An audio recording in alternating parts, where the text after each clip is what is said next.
Hi there, this is Steve with Mind Talk, and today we're going to talk about the power of habit, which you may know as a Stephen Covey book. Great book, definitely recommend reading this.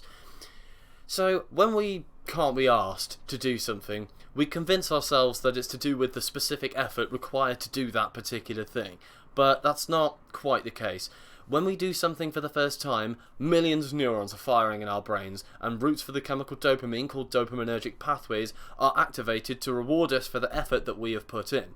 These dopaminergic pathways are carved out in our brains for activities that we have already done in the past, which is why it's very easy to do things that we already have a habit of doing. It starts to get interesting when you actually attempt to go against the habits that you already have, because you naturally want to increase the levels of dopamine in your brain, which causes a feeling of wanting to do the habit that you have already picked up. In this way, not doing the action of your habit builds the same unease as you would feel when doing something new, as either way you are going against the habits you usually have, for example, having coffee in the morning. Laziness is simply a formed habit of anti-effort, which is a term that Nathaniel Branden uses.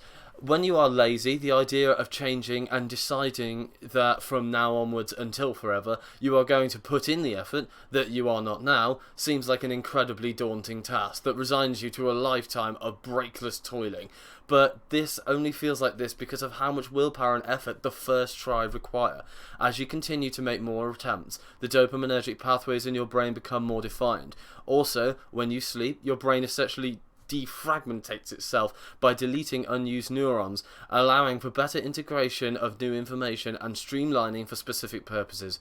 Over time, repeated actions become a habit that, when formed, requires so little mental energy in comparison to when the first action was taken. Thank you very much for listening. If you have any video ideas, please don't hesitate to let me know. Like and subscribe, and I will see you in a bit.